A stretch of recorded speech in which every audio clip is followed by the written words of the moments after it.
Qué gozo es estar juntos nuevamente para abrir el santo libro de Dios. Pidamos que el Espíritu Santo sea nuestro maestro en esta hora. Inclinemos juntos el rostro. Amantísimo Padre y Dios, bendito y glorificado sea tu nombre en esta hora. Nos hemos dado cita para escuchar tu voz hablando a través de tu santa palabra. Y te pedimos que el mismo Espíritu que inspiró a estos santos hombres de Dios, profetas y apóstoles, a registrar estas cosas, pueda estar presente hoy en nuestro medio y pueda aplicar el mensaje a nuestro corazón. Y danos a nosotros, Señor, un espíritu dispuesto para hacer tu voluntad. Que no seamos meros oidores, sino hacedores de tu palabra. En el nombre de Jesús. Amén. Estamos estudiando juntos el último mensaje de misericordia de Dios al planeta Tierra. El último llamado de Dios a un mundo condenado. Estamos viviendo en la última generación de la historia de este mundo. Y Dios envía este mensaje de misericordia justo antes del regreso de nuestro Señor Jesucristo. Apocalipsis capítulo 14, versículos 6 y 7. Vi volar por en medio del cielo a otro ángel que tenía el evangelio eterno, para predicarlo a los moradores de la tierra, a toda nación, tribu, lengua y pueblo, diciendo a gran voz: temed a Dios y dadle gloria, porque la hora de su juicio ha llegado, y adorad a aquel que hizo el cielo, la tierra, el mar y las fuentes de las aguas. Otro ángel lo siguió diciendo: ha caído Babilonia, la gran ciudad, porque ha hecho beber a todas las naciones del vino del furor de su fornicación.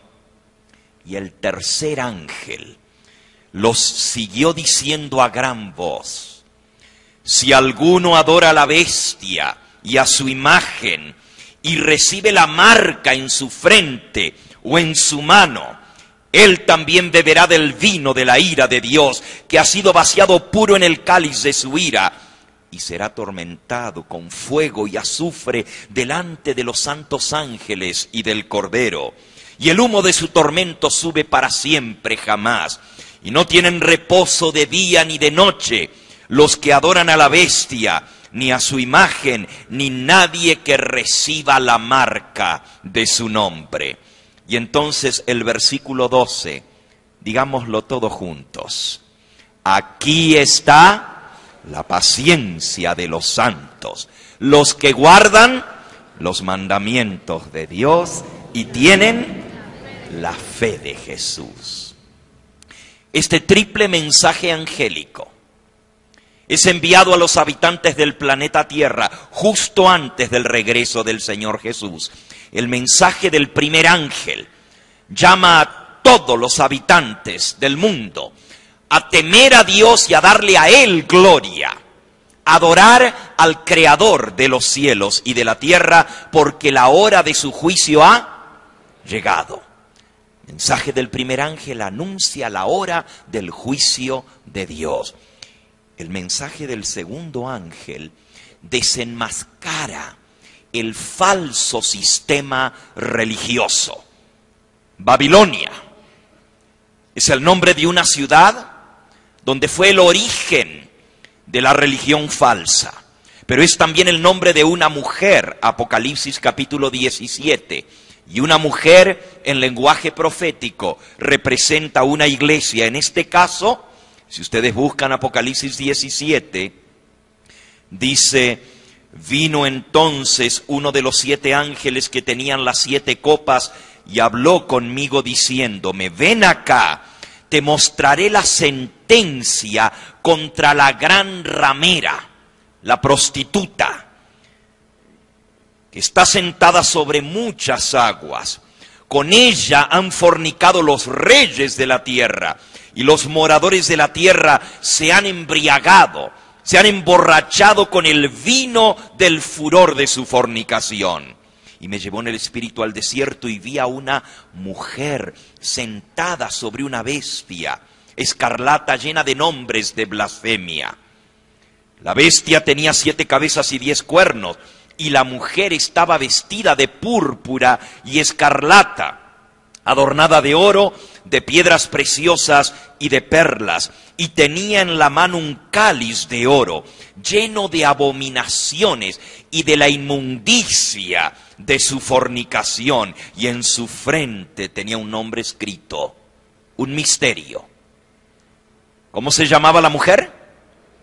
Babilonia, la grande, la madre de las rameras, de las prostitutas y de las abominaciones de toda la tierra. Y vi a la mujer ebria, borracha, de la sangre de los santos y de la sangre de los mártires del Señor Jesús. Y cuando la vi quedé asombrado con gran asombro, dice el apóstol Juan. Noten que aquí se habla de la misma Babilonia la grande, solo que ahora dice que es una mujer que está sentada sobre una ¿qué? Una bestia. Por eso el mensaje del segundo ángel anuncia la caída de Babilonia, esta ciudad que es también una mujer en lenguaje simbólico y representa el falso sistema religioso, la religión falsa que viene desde la época de Babilonia y llega hasta nuestros días finales. Saben, hoy en día hay muchas religiones. Los estudiantes de religión, los filósofos dicen que son 7 las grandes religiones del mundo: el budismo, el taoísmo, el confucianismo, el judaísmo, el cristianismo, el mahometanismo o musulmanes. Pero en realidad, para Dios, hay solamente 2 religiones, solo 2. La religión verdadera, el culto al Dios verdadero, el creador de los cielos y de la tierra, y todas las demás religiones son ¿qué? Falsas, apóstatas, solo 2. Por eso ustedes van a encontrar que en el libro de Apocalipsis se habla de 2 mujeres. Una, la esposa del Cordero, la iglesia de Cristo. Y la otra, la ramera, la apóstata. Y el mensaje del segundo ángel anuncia la caída de ese sistema falso religioso. Y el mensaje del tercer ángel amonesta contra la adoración a la bestia, a su imagen y recibir la marca de la bestia. Noten que la mujer está sentada sobre la bestia. La bestia en lenguaje profético representa un sistema político. Pero en este caso, la mujer que viene montada arriba de la bestia representa un sistema religioso, manipula o maneja o dirige la política del mundo. La bestia representa un sistema político para perseguir al pueblo que guarda los mandamientos de Dios y tiene la fe de Jesús. Este es el escenario final de la historia de este mundo. La religión unida con la política para lograr un dominio mundial. Una religión global con un sistema político, un gobierno global, una sola moneda global también, controlar el sistema monetario del mundo para lograr que todos los habitantes de la tierra estén bajo el control de este poder. Y para esto se une la iglesia y el gobierno. Son cosas muy serias las que estamos estudiando en esta semana. Hoy vamos a concluir el tema que iniciamos ayer sobre lo que significa adorar al Dios verdadero. Apocalipsis 14:7, temed a Dios y dadle gloria, porque la hora de su juicio ha llegado, y adorad al que hizo el cielo, la tierra, el mar y las fuentes de las aguas. El conflicto final gira en torno a la adoración. ¿A quién realmente adoraremos? ¿Adoraremos al creador de los cielos y de la tierra, el único Dios verdadero que merece adoración? ¿O adoraremos al falso sistema religioso y político, la religión impuesta por la fuerza sobre el mundo, la bestia y su imagen? ¿A quién adoraremos? Es el conflicto final. Y el mensaje del primer ángel nos dice, con un imperativo de parte de Dios: adorad al que hizo el cielo, la tierra, el mar y las fuentes de las aguas. Saben, desde los comienzos de la historia de la humanidad, el hombre siempre ha buscado adorar a un ser superior. Todos los pueblos de la tierra, aún los que no han tenido un mensaje directo de parte de Dios, como la religión judío-cristiana, aún los pueblos más remotos de la tierra, siempre han buscado la adoración de un ser superior. Y es interesante cómo Dios estableció desde el comienzo pautas para la adoración verdadera. Él dejó símbolos de adoración, y Él estableció, el mismo Dios, en el comienzo, en la creación, estableció la adoración como parte de lo que es la experiencia del ser humano. Los que perdieron ese conocimiento de Dios lo buscaron a tientas, viendo a ver cómo adoraban a ese ser superior. Pero aquellos que recibieron la revelación de Dios, aquellos que mantuvieron los oráculos de Dios, tuvieron instrucciones de parte de Dios sobre la verdadera adoración. Cuando el Hijo de Dios vino a este mundo, en el libro de San Juan, en el capítulo 4, Él habló sobre la adoración también. Así como hoy en día, en aquel entonces había discusión sobre la religión y cuál era la religión verdadera, y si debemos ir a adorar aquí o debemos ir a adorar allá, y cómo se debe adorar. San Juan capítulo 4. El Señor Jesús está hablando con la mujer samaritana, y le dice ella a Jesús en el versículo 19: Señor, me parece que tú eres profeta. Y Jesús le responde. Pero antes de eso, miren lo que la mujer le dice al Señor Jesús.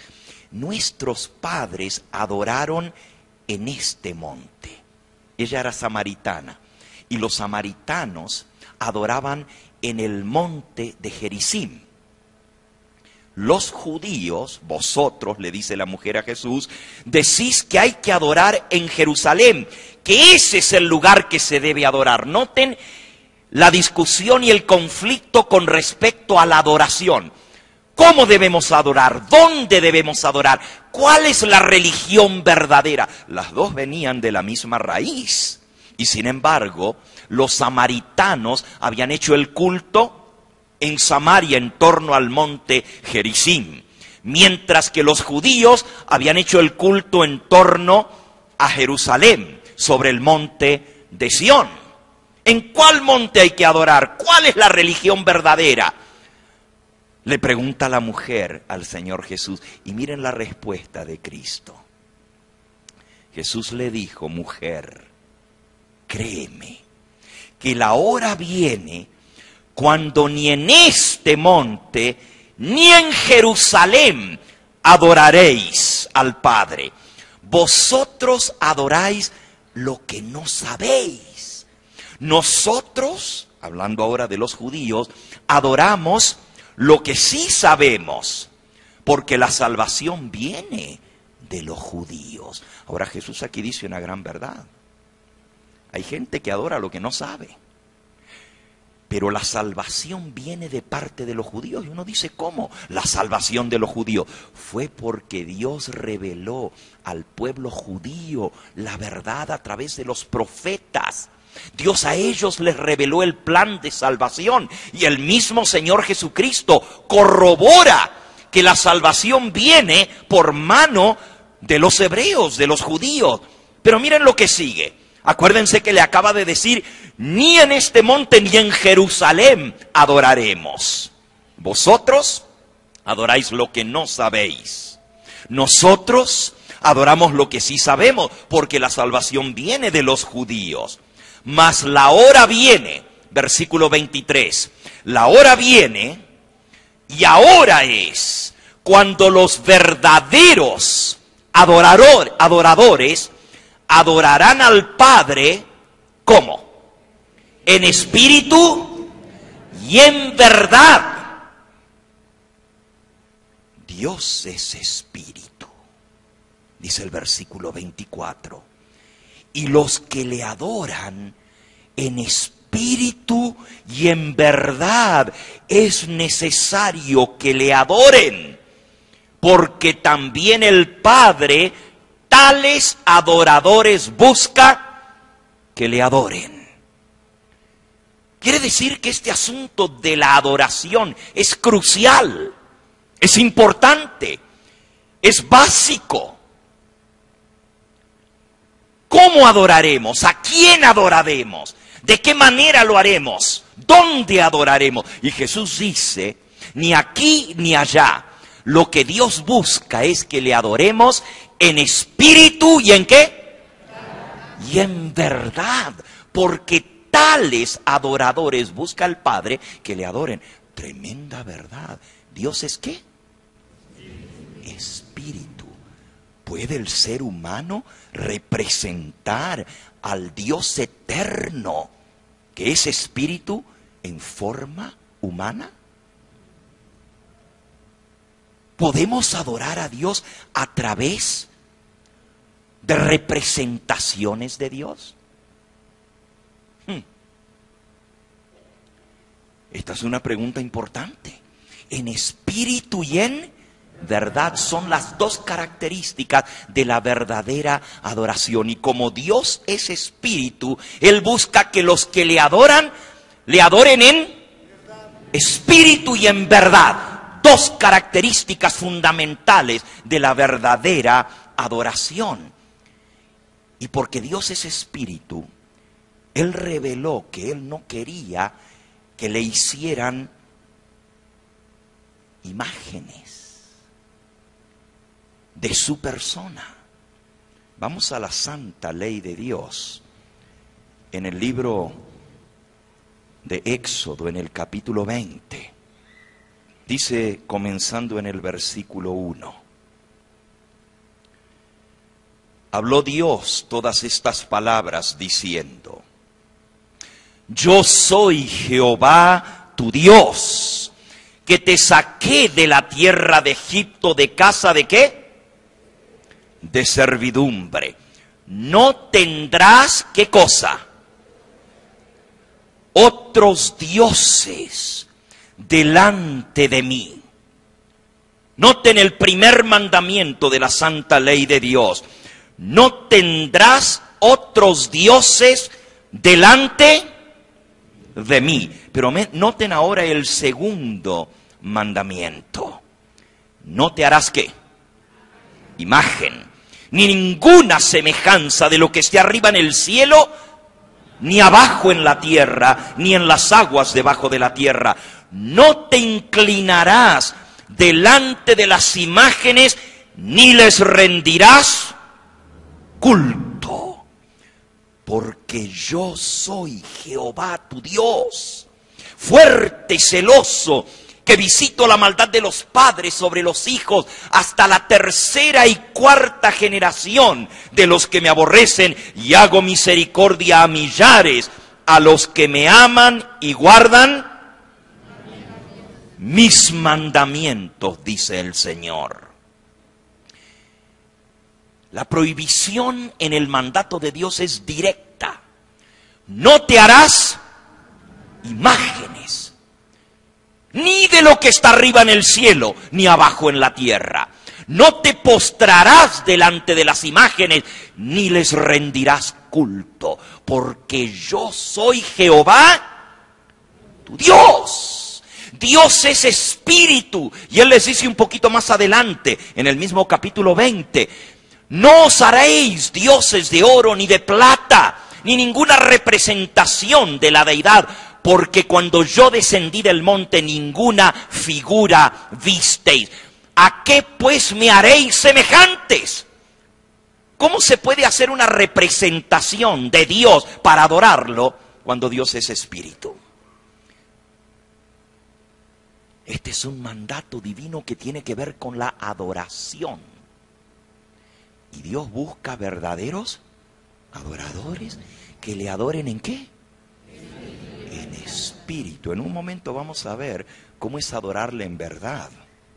Pero adorarle en espíritu significa sin ninguna representación visible de la deidad.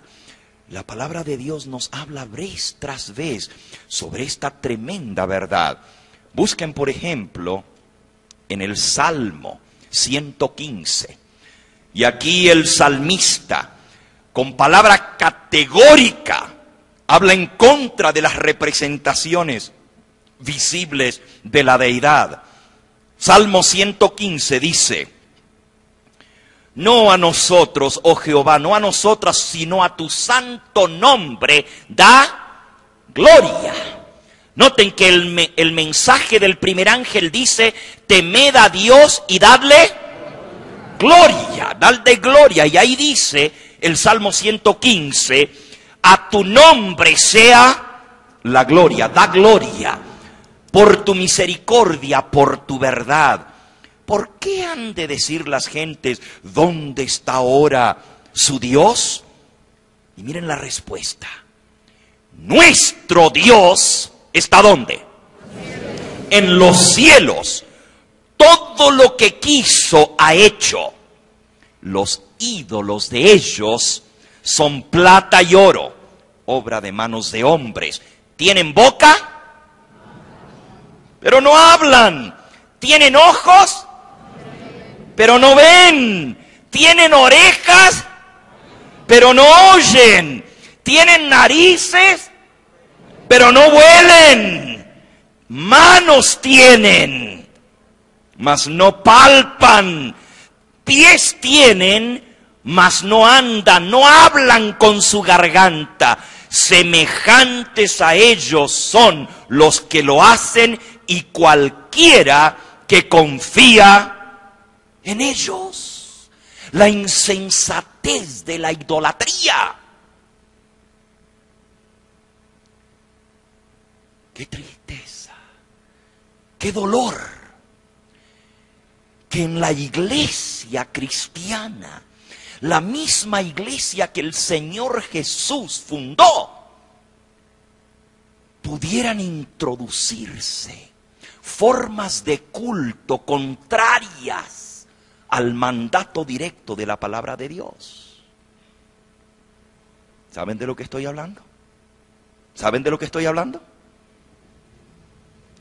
Qué tristeza que en el mundo así llamado cristiano, millones y millones de personas hayan sido guiados a dar culto a imágenes que tienen que ser cargadas en hombros, en procesiones, porque no pueden caminar por sí solas. Busquen en el libro de Jeremías, en el capítulo 10, palabra del profeta Jeremías por inspiración de Dios. Dice, comenzando el versículo 1, oíd la palabra que Jehová ha hablado sobre vosotros, oh casa de Israel. Así dijo Jehová, no aprendáis el camino de las naciones, Ni de las señales del cielo tengáis temor, aunque las naciones le teman. De esto vamos a hablar un poquito más a fondo al entrar en el mensaje del segundo ángel. Esto de las señales del cielo tiene que ver con la astrología. Lo vamos a dejar por aquí, pero vamos a hablar un poquito porque esto es parte de la falsa adoración y del falso culto que el enemigo de Dios ha introducido en el mundo. No hagáis caso a las señales de los cielos, aunque la gente les tenga temor y les crea, vosotros no creáis de estas cosas, dice el Señor, porque las costumbres de los pueblos, versículo 3, son vanidad. Porque el leño del bosque cortaron, obra de manos de artífice con buril.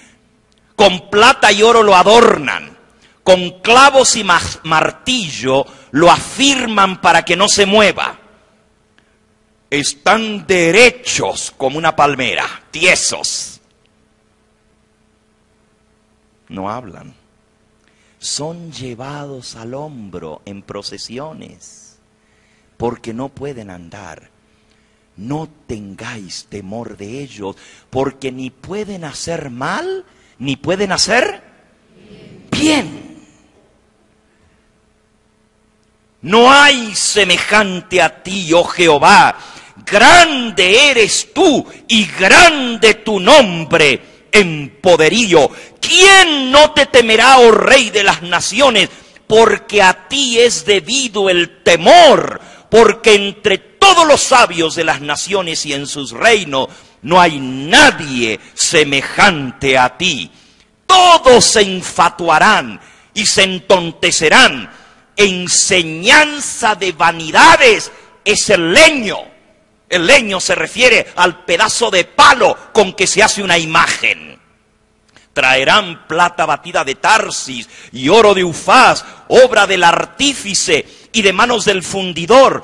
Los visten de azul y púrpura, obra de peritos en todo. Mas Jehová, Él es el Dios verdadero. Él es el Dios vivo, Rey del universo, Rey eterno. A su ira tiembla la tierra y las naciones no pueden sufrir su indignación. Les diréis así: los dioses que no hicieron los cielos ni la tierra, desaparezcan de la tierra y de debajo de los cielos. El que hizo la tierra con su poder, el que puso en orden el mundo con su saber, el que extendió los cielos con su sabiduría, a su voz se produce muchedumbre de aguas en el cielo, hace subir las nubes de lo postrero de la tierra, hace relámpagos con la lluvia y saca el viento de sus depósitos. Todo hombre se embrutece, le falta sabiduría, se avergüenza de su imagen, de su ídolo, porque mentirosa es la obra de fundición y no hay espíritu en ella. Vanidad son, obra vana, al tiempo de su castigo perecerán. Oh, amigo que me escuchas, estas son palabras fuertes que vienen del Dios verdadero. El Dios que hizo los cielos y la tierra, el Dios vivo, es el único que merece nuestra adoración. ¡Qué tristeza! Y pienso en este momento en mi amado pueblo mexicano. Aquí estamos en la Ciudad de México. Una de las últimas veces que vine aquí, visité un lugar muy famoso, el Cerro de Tepeyac, la Basílica de la Guadalupana. Y saben, yo tengo un respeto muy especial por la Madre de nuestro Señor Jesucristo, La bienaventurada Virgen María, santa y bendita mujer, escogida por Dios para llevar en su vientre al Hijo de Dios.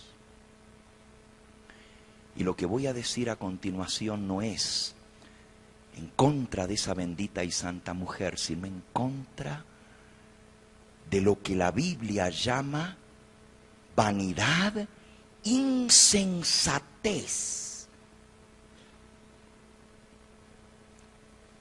Me dolió el corazón. Una basílica tan hermosa, no solo la nueva que se construyó, sino aún la antigua y las demás. Pero ver tanta idolatría, ver tantas imágenes. Estacionamos nuestro automóvil en el subsuelo de la basílica. Y ahí está lleno de tiendas, abarrotadas de imágenes, de todos los tamaños, de todos los colores, de todos los precios, en oro, en plata, en bronce, en hierro, en madera, en piedra, en yeso, en el material que las busques, del precio que las busques. Me duele el corazón. Pueblo mío, los que te guían, dice la Escritura, te engañan. ¿Por qué no les enseñan a nuestro pueblo que es idolatría tener imágenes y postrarse delante de las imágenes? Que es violación del mandamiento santo de Dios. Por eso Dios manda un mensaje final al planeta Tierra. Temed a Dios, dadle a Él gloria y adorad al Creador de los cielos y de la tierra. Dios quiere que le adoremos en espíritu, porque tales adoradores busca a Dios que le adoren.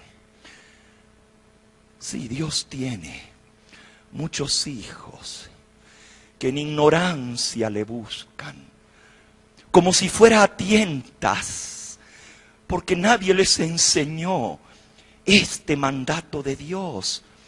Tienen la ley de Dios en el catecismo, pero está cambiado. Vayan de vuelta a Éxodo capítulo 20 y lean el mandato tal cual como Dios lo escribió con su propio dedo. En Éxodo capítulo 31 y versículo 18 dice: y Dios dio a Moisés, cuando acabó de hablar con él en el monte de Sinaí, 2 tablas del testimonio, tablas de piedra escritas ¿con qué? Con el mismo dedo de Dios. De toda la Biblia. Y yo creo que todo este santo libro es inspirado de tapa a tapa. ¿Lo crees tú así? ¿Tú crees que esto es palabra de Dios? Yo creo que todo es inspirado por Dios. Pero fue escrito por santos hombres, profetas, apóstoles. Dios se lo reveló y ellos lo registraron. Pero la única parte en toda la Biblia que fue escrita por Dios mismo es su santa ley. Lo escribió con su propio dedo en tablas de piedra. Así que aquí no hay confusión. Viene de Dios mismo. Y el mandato en Éxodo 20 es claro. Yo soy Jehová tu Dios, que te saqué de tierra de Egipto, de casa de servidumbre. No tendrás otros dioses delante de mí. El primer mandamiento de la ley de Dios nos manda a adorar tan solo al Dios verdadero. No tendrás otros dioses delante de mí. En el catecismo, el primer mandamiento reza: amar a Dios sobre todas las cosas. ¿Se acuerdan los mandamientos según el catecismo? ¿Cuántos de los que están aquí hicieron primera comunión y fueron al catecismo? A ver. Bueno, la gran mayoría. El primer mandamiento dice: amar a Dios sobre todas las cosas. ¿Y qué dice el segundo? No jurar su santo nombre en vano. ¿Y el tercero? Santificar las fiestas. Y el cuarto, honrar a padre y madre. Detengámonos allí. Ahora lo estamos leyendo como Dios lo escribió. No tendrás otros dioses delante de mí, dice el primer mandamiento. Podríamos decir que si amamos a Dios sobre todas las cosas, no vamos a tener otros dioses delante de Él, ¿correcto?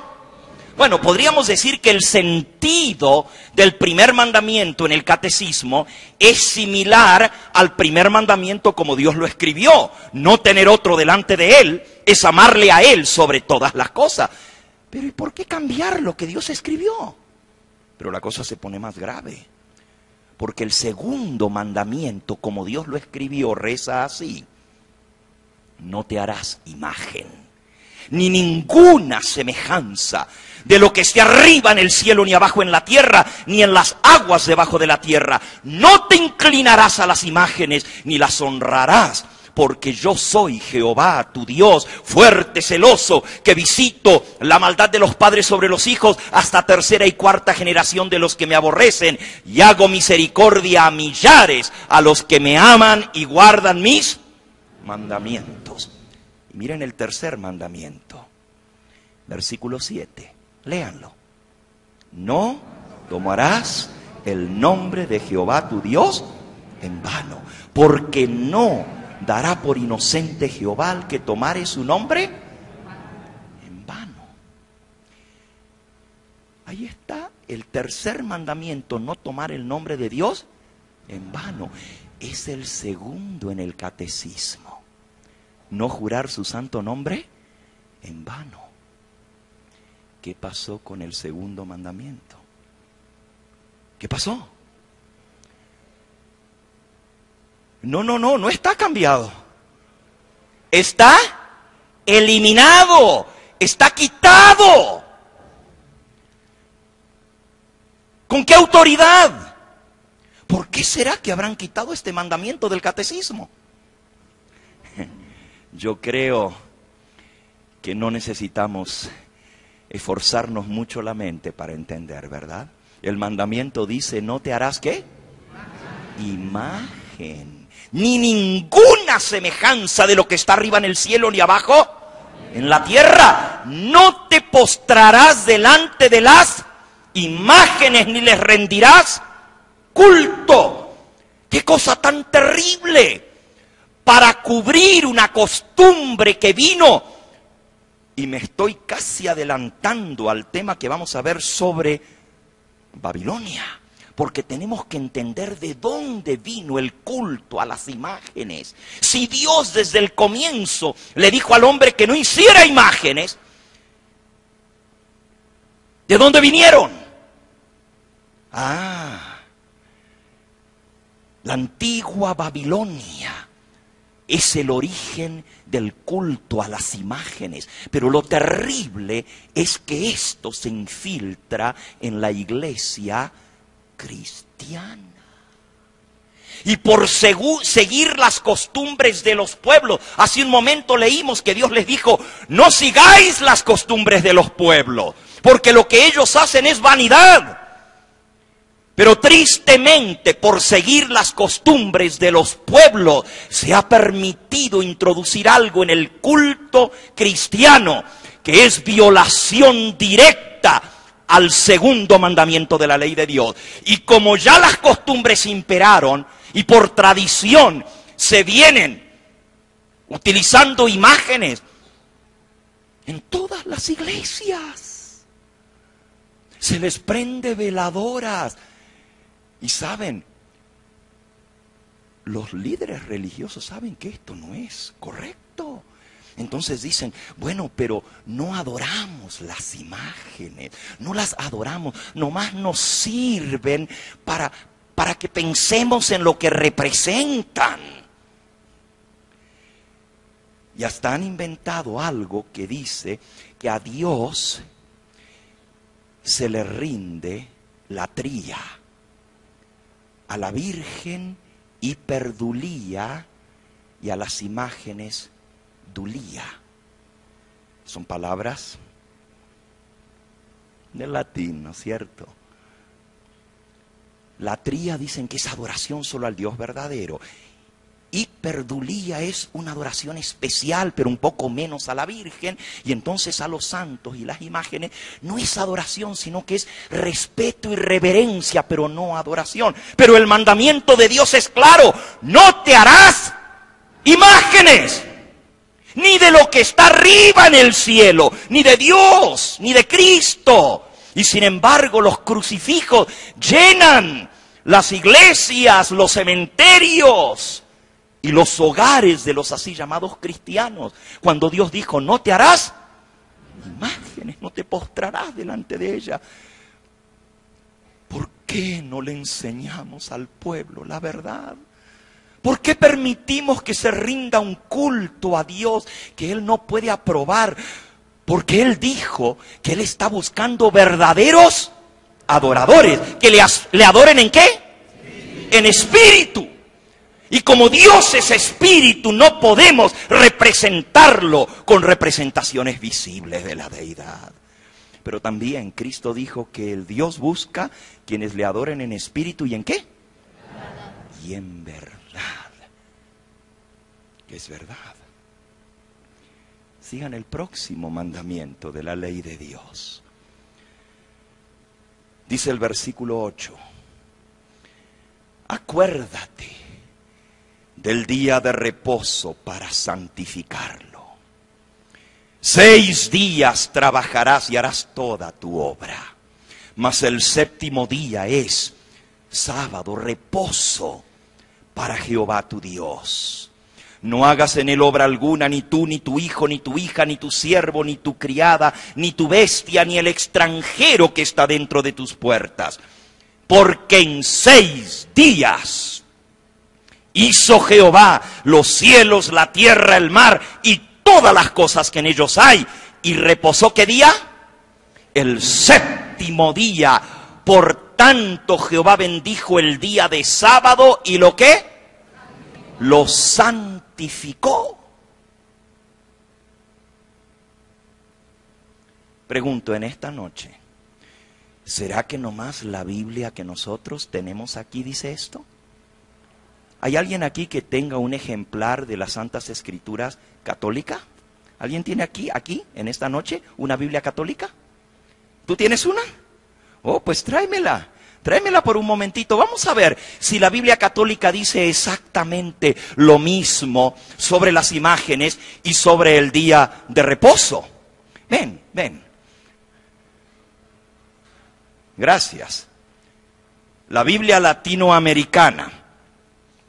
Esta Biblia fue publicada por la Sociedad Bíblica Católica Internacional en Roma. Y trae el imprimatur del arzobispo de Concepción, Chile. La Biblia latinoamericana. Vamos a buscar aquí Éxodo, capítulo 20, a ver si dice exactamente lo mismo. Leo el segundo mandamiento de la ley de Dios. No te hagas ninguna estatua, ni imagen alguna. Oiga, hasta está más claro. No te hagas estatua ni imagen alguna de lo que hay arriba en el cielo, abajo en la tierra y en las aguas debajo de la tierra. No te postres delante de las imágenes ni les des culto, porque yo, Yahvé, tu Dios, soy un Dios celoso. ¿Qué dice Dios? Celoso. Él no comparte su adoración con las imágenes.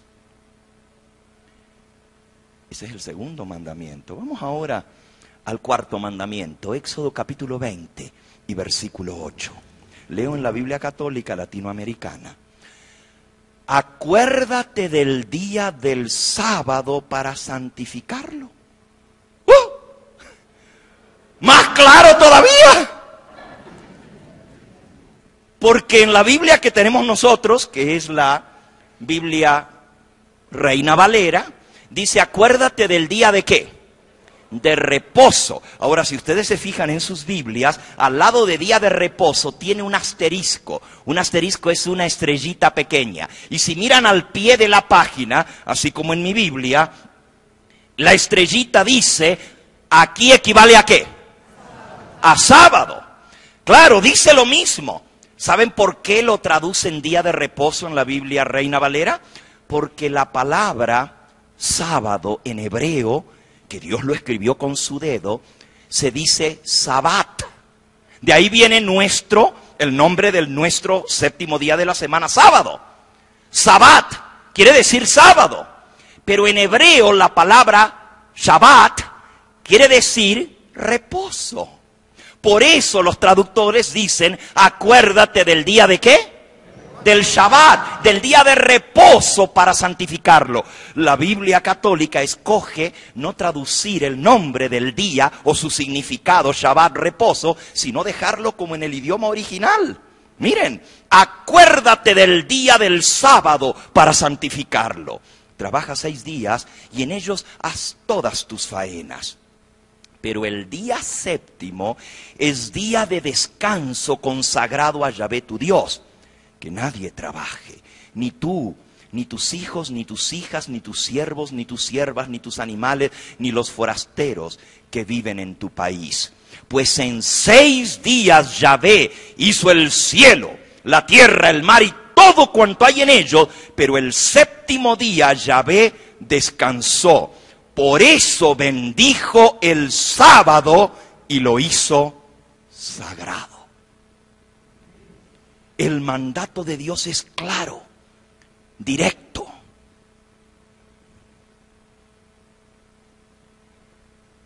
No hay duda alguna, no importa en la Biblia que lo leas. Y tú me preguntas ahora, bueno, pero ¿y si el mandato de Dios dice sábado? ¿Por qué el mundo cristiano guarda qué día? El domingo. ¿No será que en algún momento Dios o Cristo o los apóstoles cambiaron este mandamiento? ¿Podría ser? ¿Cambia Dios? La palabra de Dios dice que Jehová no cambia. Jesucristo es el mismo ayer, hoy y ¿qué? Y por los siglos. Algunos dicen que Él puso fin a la ley y que ya no tenemos que guardar esa ley porque esa ley caducó con la muerte de Cristo, que Él vino a cambiar y abolir la ley, que esa ley ya fue clavada en la cruz y abolida. ¿No han escuchado ustedes eso? Sí. Bueno, vayan a San Mateo en el capítulo 5. San Mateo capítulo 5. Y el Señor Jesucristo declara estas mismas palabras en el versículo 17. No penséis, dice Jesucristo, no penséis que he venido a abolir o abrogar la ley o los profetas. No he venido para abrogar, sino ¿para qué? Para cumplir. Porque de cierto os digo que hasta que pasen el cielo y la tierra, ni una jota, ni un tilde pasará de la ley hasta que todo sea cumplido. De manera que cualquiera que quebrante uno de estos mandamientos, por muy pequeño que sea, y así enseña a los hombres, muy pequeño será llamado en el reino de los cielos, mas cualquiera que los haga y los enseñe, éste será llamado grande en el reino de los cielos. ¿Vino Cristo a abolir la ley? ¿Vino a cambiarla? ¿Él vino a qué? A cumplirla, y dijo que el que enseñe a cumplir los mandamientos será grande en el reino de los cielos. Pero el que los viole y enseñe a violarlos será muy pequeño. Y hay otro pasaje donde dice que el reino de los cielos es para los fuertes y los grandes lo arrebatan. Los pequeños se van a quedar fuera. Si Cristo no cambió la ley, entonces ¿de dónde vino el hecho de que hoy en día la mayoría del mundo cristiano vaya a la iglesia el domingo y no el sábado? Saben, el sábado fue establecido, como vimos ayer, desde la misma creación del mundo. ¿Quién es el Dios creador? Ayer lo vimos. ¿Quién es? ¿El Padre, el Hijo o el Espíritu Santo es el creador? ¿Quién? Los tres trabajaron en conjunto en la creación, pero el que dijo sea la luz y fue la luz, el que mandó y existió fue ¿quién? ¿El Padre? El Hijo, Jesucristo, es el creador de todo lo que existe. Ya lo estudiamos anoche. En el mundo estaba y el mundo por él fue hecho, pero el mundo no lo reconoció. El que hizo el mundo fue el mismo que vino a darnos vida eterna, a morir por nosotros. Anoche lo estudiamos. Y Jesucristo, el creador, estableció el sábado desde la creación del mundo. Desde la misma primera semana de la creación, vimos anoche, Él apartó el séptimo día como recordativo de que Él es el Dios creador. Y Él merece que le obedezcamos, que le adoremos porque Él nos creó, porque Él nos dio la vida. Y el monumento recordativo de que Él es el Dios creador es el séptimo día, su santo sábado. Por eso Jesús le dijo a la mujer samaritana, el Padre busca adoradores que le adoren ¿en qué? En espíritu y en verdad. Esa verdad que ha sido pisoteada en esta generación. Esa verdad que enseña que verdaderamente hay un Dios creador de los cielos y de la tierra. Y que ese Dios creador no necesitó millones y millones de años para traer la vida al planeta Tierra, sino que lo hizo ¿en cuántos días? En 6 días hizo Jesucristo el cielo y la tierra. Esa verdad que hoy en día está siendo negada, está siendo burlada, les enseñan a nuestros hijos en las escuelas a que venimos del mono, a que descendemos de animales y que han pasado millones y millones de años para el proceso evolutivo, cuando la palabra de Dios dice que Dios lo creó ¿en cuánto tiempo? En 6 días. Y la prueba de que Él lo creó en 6 días es que Él apartó el séptimo, el sábado. Lo apartó para que fuera sagrado. Si el ser humano hubiera respetado el santo sábado, hoy en día no habría ateos. Hoy en día no habría quienes niegan la existencia de Dios y la creación de este mundo por Dios. Porque si todos los seres humanos respetaran el mandamiento de Dios, cuando los niños preguntaran a su papá, papá, ¿y por qué guardamos el séptimo día? El padre le diría, porque Jesucristo hizo el mundo en 6 días y reposó el séptimo día. Pero qué tristeza, por eso Cristo dice que el Padre busca adoradores que le adoren en espíritu y en ¿qué? Y en verdad. Cuando ustedes leen la Biblia, el verdadero pueblo de Dios a lo largo de los siglos respetó el santo sábado. Desde la creación del mundo, Noé guardó el sábado, Abraham guardó el sábado, Moisés guardó el sábado, el pueblo de Israel guardó el sábado. El profeta Isaías guardó el sábado, el profeta Jeremías nos habla acerca de guardar el sábado, el profeta Ezequiel amonesta al pueblo a que no se aparten del mandamiento del santo sábado del Señor. Todos los profetas del Antiguo Testamento nos hablan acerca de ese día especial apartado por Cristo desde la creación del mundo. Tú me dices, pero pastor, eso del sábado, sí, yo he escuchado, pero los judíos son los que guardan el sábado. ¿Sí o no? ¿No son los judíos los que guardan el sábado? Es cierto. Los judíos son los que guardan el sábado. ¿Por qué creen ustedes que los judíos guardan el sábado? El pueblo judío fue el pueblo escogido. Fue el pueblo a quien Dios le reveló su santa ley y sus oráculos. Es cierto, cuando Cristo vino a esta tierra, dice la Biblia, a los suyos vino. ¿Y los suyos qué? No le recibieron. Pero eso no quita el hecho de que el pueblo escogido de Dios, de quien recibimos las santas escrituras, es el pueblo hebreo, el pueblo judío. Es cierto, los judíos hasta el día de hoy guardan el sábado. Y algunos dicen, ¿y será el mismo día ese desde la creación del mundo? Pues déjame decirte, los judíos todavía guardan el sábado y es el mismito sábado de nosotros hoy en día. Y a lo largo de los siglos el pueblo judío ha venido guardando el séptimo día. No ha habido pérdida en el cómputo de los días. Se han cambiado los calendarios, es cierto. Se cambió el calendario más de una vez en la historia, pero nunca se alteró el ciclo semanal. El sábado de hoy en día es el mismo sábado de la época del Señor Jesucristo, el mismo séptimo día de la semana y el mismo séptimo día de la semana que viene desde la creación del mundo. Tú me dices, bueno, pero sí, los judíos guardaron el sábado, pero ¿y qué de nosotros los cristianos?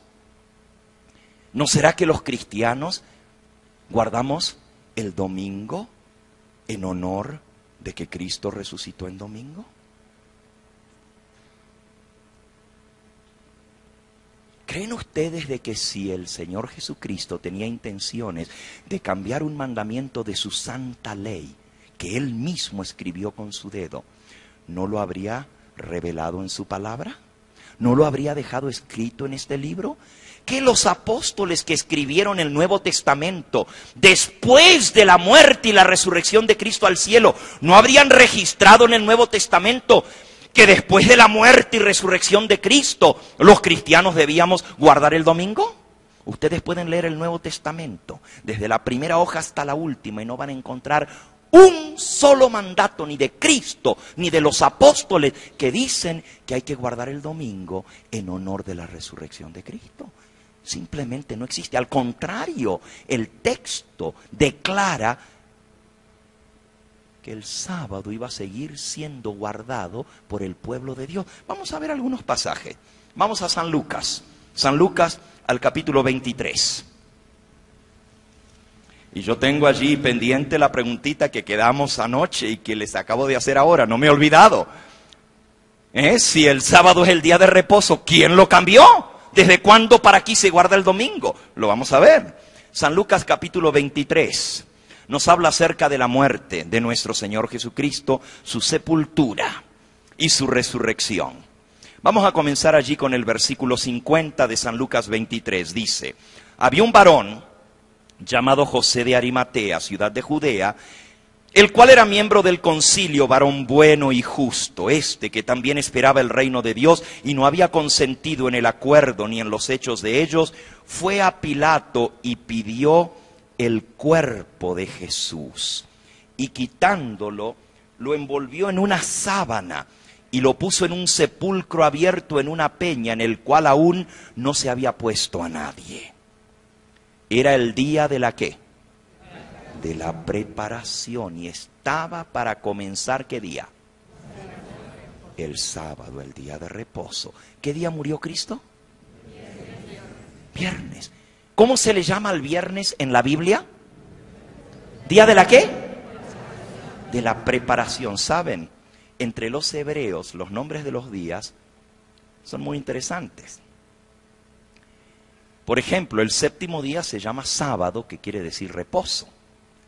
Lo que nosotros llamamos viernes, ellos le llaman preparación. En hebreo, parasebe, que quiere decir preparación, ¿para qué? Para el sábado. En español, nosotros derivamos los nombres de los días de la semana del idioma latín, porque nuestro idioma español desciende del latín. El latín era el idioma de los romanos, y el idioma de la iglesia popular por siglos era el latín. De allí vienen los días de la semana. Por eso al primer día de la semana, los que hablamos español le llamamos domingo, al segundo día lunes, al tercero martes, y así sucesivamente. Todos los idiomas que descienden del latín se llaman idiomas latinos, por eso a nosotros nos llaman latinos. También se les llama a esas lenguas romances, no porque sean románticas, sino porque vienen de Roma, romances, ¿ok? Del latín. El primer día de la semana en latín se dice Dominus, Dominus Dei, que quiere decir día del Señor. Ahora muchos, sin conocer el origen de los días de la semana que vienen del Imperio Romano, Dicen, ¿ya ven? El primer día de la semana es el día del ¿qué? Del Señor. Lo que ignoran es que entre los romanos, el nombre del dios principal entre los romanos, el dios Sol, se llamaba Dominus Sol Invictus. Dominus, Señor, Sol, Señor Sol, nunca vencido, invicto. El nombre del dios principal entre los romanos era Dominus. Por eso el primer día de la semana se llama domingo, en honor al dios Sol. El segundo día de la semana, lunes, en honor a la diosa ¿qué? Luna. El tercer día de la semana, martes, en honor al dios Marte, el dios de la guerra. Miércoles, Mercurio. Jueves a Júpiter. Viernes a Venus. ¿Y sábado? No. En inglés sí. En inglés, sábado se dice Saturday. Y Saturday quiere decir día de Saturno. El primer día de la semana en inglés se dice ¿cómo? ¿Cómo se dice? Sunday. Sunday. ¿Y qué quiere decir Sunday? Día del sol. Domingo, día del sol. Pero sábado no viene del latín. Viene del hebreo, sabbat, que quiere decir día de reposo. Por lo menos en español tenemos la herencia de la palabra de Dios para el nombre del día. Pero volviendo a lo que estábamos diciendo, vamos a la historia. Los judíos le llaman al viernes preparación. Adivinen cómo le dicen al jueves. Los nombres de los días de la semana entre los hebreos son bien interesantes. El jueves se llama Bet Shabbat. Y quiere decir Bet Shabbat, 2 para el sábado. El miércoles se llama Gimel Shabbat. ¿Y qué quiere decir? 3 para el sábado. El martes se llama Dalet Shabbat. ¿Y quiere decir? 4 para el sábado. El domingo se llama Rosh Hashevet. Y quiere decir primer día de la semana. Volvamos a leer ahora el texto que estábamos leyendo. San Lucas 23. Dice que José de Arimatea pidió el cuerpo de Jesús, lo bajó de la cruz, lo envolvió en una sábana y lo puso en un sepulcro en la peña en el cual nadie había sido puesto. Versículo 54. Era el día de la preparación y estaba para comenzar, ¿qué día? El sábado. Las mujeres que habían venido con él desde Galilea siguieron también y vieron el sepulcro y cómo fue puesto su cuerpo. Y vueltas prepararon especias aromáticas y ungüentos y descansaron el sábado conforme al ¿qué? Al mandamiento.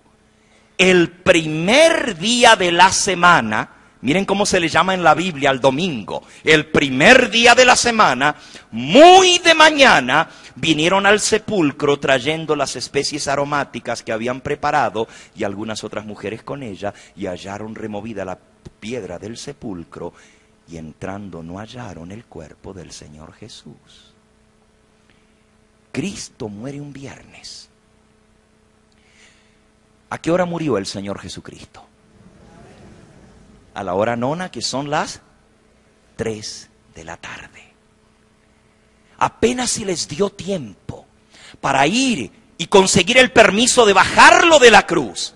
San Juan capítulo 19, pueden buscarlo por un momentito. San Juan capítulo 19 dice, para que los cuerpos no quedasen en la cruz. Podemos leerlo allí en el versículo 31. Entonces los judíos, por cuanto era la preparación de la Pascua, a fin de que los cuerpos no quedasen en la cruz el día de sábado, pues aquel día de reposo era de gran solemnidad, rogaron a Pilato que se les quebrasen las piernas y fuesen quitados de allí. Vinieron pues los soldados, quebraron las piernas al primero y asimismo al otro que había sido crucificado con él. Mas cuando llegaron a Jesús, como le vieron ya muerto, no le quebrantaron las piernas. Y uno de los soldados le abrió el costado con una lanza y al instante salió sangre y agua. Un poquito más adelante cuenta la historia de cómo José de Arimatea, versículo 38, pidió a Pilato que les permitiese llevarse el cuerpo de Jesús, y Pilato se los concedió y vino y llevó el cuerpo de Jesús. También Nicodemo, el que antes había visitado a Jesús de noche, vino trayendo un compuesto de mirra y de áloes como 100 libras. Tomaron pues el cuerpo de Jesús y lo envolvieron en lienzos, según la costumbre de sepultar de los judíos. Y en el lugar donde había sido crucificado había un huerto, y en el huerto había un sepulcro nuevo en el cual aún no había sido puesto ninguno. Allí pues, por causa de la preparación de la Pascua de los judíos, y porque aquel sepulcro estaba cerca, pusieron a Jesús. Y el primer día de la semana, María Magdalena fue de mañana siendo aún oscuro al sepulcro, y vio quitada la piedra del sepulcro. Noten la secuencia. Cristo muere un viernes. Lo bajan de la cruz. Lo ponen en un sepulcro y lo envuelven en una sábana. ¿Por qué? Si se recuerdan lo que leímos en San Lucas, porque estaba por comenzar el sábado. Las mujeres solamente les dio tiempo de comprar lo necesario para embalsamar al cuerpo, pero no les dio tiempo de preparar el cuerpo para la sepultura. ¿Saben cómo se preparaba el cuerpo? ¿Se acuerdan de Lázaro, cómo resucitó? ¿Cómo venía Lázaro de la tumba? Todo vendado en vendas, como una momia. Así los preparaban, los iban envolviendo y les ponían perfumes, aromas, especies para conservar el cuerpo. A Jesús no les dio tiempo de hacer eso. Solo lo envolvieron en una sábana y pusieron allí lo que habían comprado. Y tempranito, el primer día de la semana, vinieron las mujeres al sepulcro trayendo las especies que ellos habían comprado para ahora preparar el cuerpo del Señor Jesús para la sepultura. ¿Por qué no lo hicieron antes? Dice, porque descansaron el sábado conforme al... Ah, mi amigo, mi amiga. Les hablé hace un rato acerca de esa bendita y santa mujer, la madre de nuestro Señor Jesucristo. Ella estaba entre esas mujeres, lo dice allí en San Juan, en el capítulo 19, versículo 25. Estaban junto a la cruz de Jesús su madre, la hermana de su madre, María, mujer de Cleofas, y María Magdalena. Las tres Marías estaban al pie de la cruz. Y había otras mujeres con ellas también. Esas benditas y santas mujeres fueron hasta el sepulcro. Vieron cómo ponían el cuerpo del Señor Jesús. Lo envolvieron en una sábana solamente. Pero no les dio tiempo de preparar el cuerpo, porque se estaba poniendo el sol y estaba comenzando el santo día de sábado. La bienaventurada Virgen María prefirió dejar el cuerpo de su propio Hijo, el Hijo de Dios, sin la preparación necesaria para la sepultura, antes que violar el mandato de la santa ley de Dios. Qué ejemplo para nosotros, ¿verdad? Y tanta gente que hoy en día dice que son marianos, que son devotos a María, pero no siguen el ejemplo de María. No hacen lo que María hizo. No guardan el sábado como la Virgen María lo guardó. ¿De qué sirve que nos llamemos marianos si no seguimos el ejemplo de María? El Señor Jesús nos dio el ejemplo. Él no solamente creó el mundo en 6 días y reposó el 7º día, lo bendijo y lo santificó, pero cuando vino a salvarnos, terminó la obra de la redención un viernes, colgado entre cielo y tierra, extendiendo sus brazos en amor, gritó: consumado es, y expiró.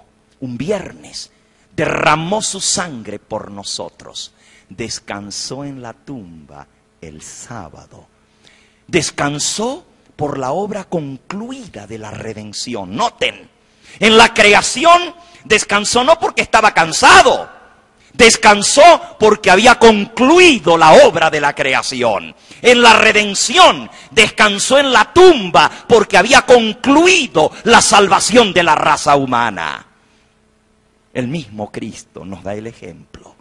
Algunos dicen, bueno, pero ¿y si yo guardo el domingo en honor de la resurrección de Cristo?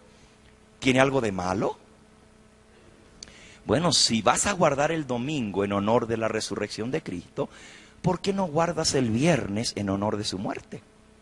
Las dos son importantes, su muerte y su resurrección. Pero no es cuestión de guardar el día que Él murió, ni guardar el día que Él resucitó. Hay que guardar el día que Él guardó, que Él mandó que se guardase, que Él bendijo y que Él santificó. Eso es lo que Él nos pide. Y Jesús dice, el Padre busca adoradores que le adoren en espíritu y en ¿qué? Y en verdad. Adorarle en espíritu. Y hay dos mandamientos que tienen que ver con la adoración. Uno nos dice cómo adorarle. No con imágenes, sino en espíritu. Y el otro mandamiento nos dice cuándo adorarle. En el día que Él mismo apartó desde la creación del mundo para que fuera el día de culto y adoración. Podemos seguir leyendo el Nuevo Testamento y ver el mismo Señor Jesús hablando sobre el futuro. Vamos a San Mateo en el capítulo 24. San Mateo capítulo 24. Hablando acerca de la destrucción de Jerusalén, que vendría más de 40 años más tarde después de su muerte y resurrección.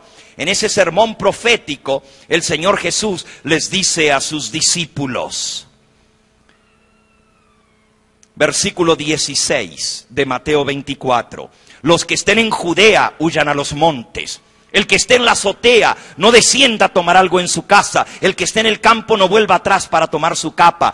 ¡Ay de las que estén encinta y de las que críen en aquellos días!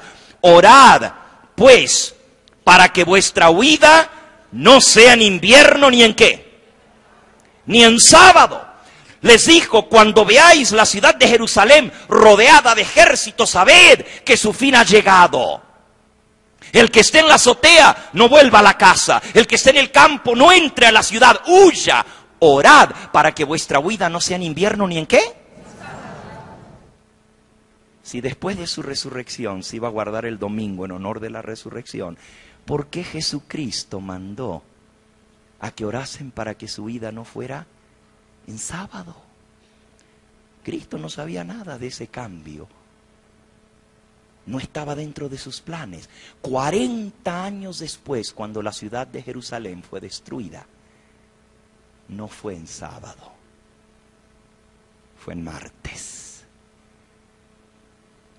Prueba de que el sábado se seguiría guardando. Los apóstoles siguieron guardando el sábado. Podemos ver texto tras texto, solamente 2 o 3. Miren, vayan al libro de Hechos de los Apóstoles, que es la historia de la predicación de los apóstoles. Si ustedes van a Hechos, al capítulo 13, nos dice allí en el versículo 14, el primer viaje misionero del apóstol Pablo. Y ellos, pasando de Perge, llegaron a Antioquía de Pisidia y entraron en la sinagoga un día de sábado y se sentaron. Los apóstoles iban a predicar el día de sábado y entonces sigue diciendo, les dieron para que tuviese la predicación. Y él se levanta y predica. El sermón es precioso, está registrado en Hechos capítulo 13. Ahora alguno puede decir, bueno, pastor, pero eso era la sinagoga de los judíos. ¿No sería que ellos fueron ahí para predicarle a los judíos? Puede ser, pero sigan leyendo un poquito más adelante. Termina el sermón y en el versículo 42 dice, cuando salieron ellos de la sinagoga de los judíos, los gentiles les rogaron que el siguiente sábado les hablasen de estas cosas. ¿Quiénes son los gentiles? Los que no son judíos.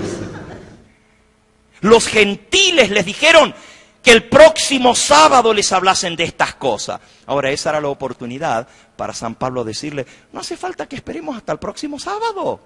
Mañana, domingo, que es el día de la resurrección de Cristo. Los cristianos guardamos el domingo. Mañana les predico. Pero miren lo que dice el versículo 44. Y el siguiente sábado se juntó casi toda la ciudad para oír la palabra de Dios. Bendito sea el nombre del Señor. Los apóstoles siguieron guardando, ¿qué día? Les he leído 2, 3 versículos.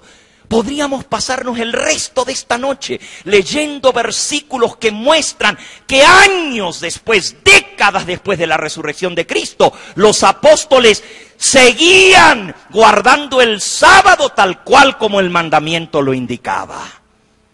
¿De dónde entonces vino el cambio?